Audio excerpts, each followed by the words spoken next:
It's the Therapeutic Drive-Thru. Let's talk trauma while we wait on our food in the Chick-fil-A drive-thru. Let's talk EMDR. How does EMDR treat trauma? So EMDR stands for eye movement desensitization and reprocessing. It was founded by Shapiro, kind of discovered by Shapiro in 1987, if you want a little historical background on that.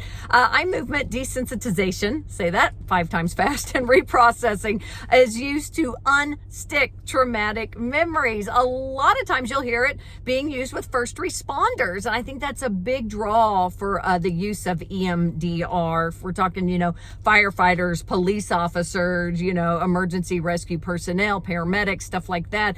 It can also be used for, let's say, drug and alcohol abuse, people who are struggling with addiction. It can also be used for those struggling with eating disorders, for struggling with grief. It can be used to help improve your self-esteem. There's so many uses for EMDR. So how does it work to process traumatic experiences? That's what I'm going to tell you. And I'm going to tell you in a way that was first described to me that I thought was very easy to understand. Because when we talk about EMDR, we're using bilateral stimulation, okay? That's, basically kind of, firing one side of the brain, firing the other to allow it to process information. So during a traumatic experience, one of the things knocked offline is your hippocampus. Your hippocampus is used to basically give memory time codes. It's one of its jobs. And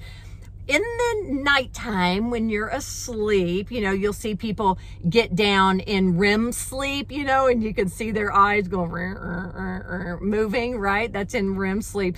Basically, what their brain is doing at that point is it's taking all your memories from that day and deciding what is important enough to remember later on, okay?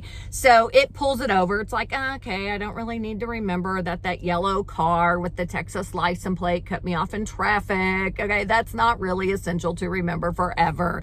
But, I want to remember this, this last meeting I had with my grandma, the time I got to see her this week. So that's what it does. It kind of pulls over what is important or what it deems is important.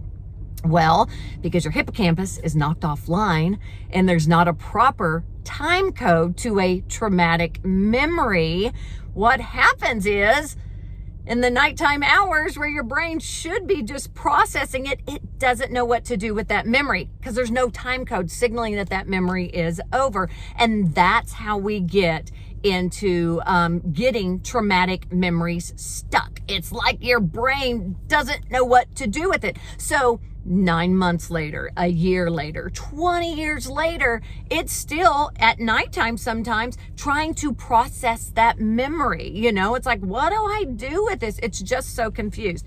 So how does EMDR work to process these traumatic memories? It's almost like you are bringing in a temp agency to do all that filing that your brain is behind on. Because if you've ever seen somebody doing EMDR, sometimes they will follow a finger pattern, while they recall that event. And sometimes they use buzzies in their hand to stimulate that, that left-right movement, that bilateral stimulation.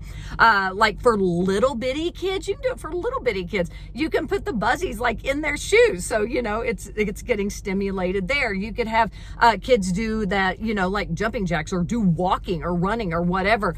There's so many different ways to stimulate that bilateral stimulation that you get when you're doing EMDR. So basically, what you're doing then is your brain is now able to process that memory that doesn't have a time code. So that's almost like you're mimicking what happens in REM sleep when those eyes are closed and they're going back and forth.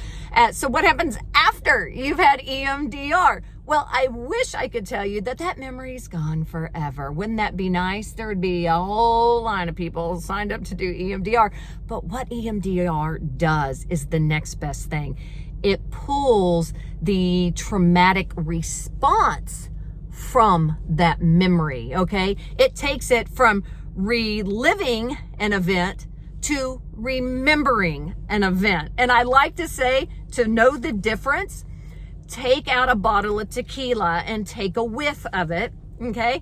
If you smell tequila and you're like, margarita's on the beach, you are remembering that. If you smell tequila and you immediately start gagging, you are reliving that experience. So that's kind of the difference. It turns it into a memory, not something that you just relive over and over with intrusive thoughts. So that's kind of how EMDR works. If you're somebody who is struggling with traumatic memories, okay, I highly suggest you find a counselor in your area who does EMDR and give it a try. If you're somebody who's struggling with an addiction or an eating disorder, or who's struggling with self-esteem, try it out. And I think that you will be very encouraged by your results. That's the Therapeutic Drive-Thru. Remember, subscribe, like, sharing is caring.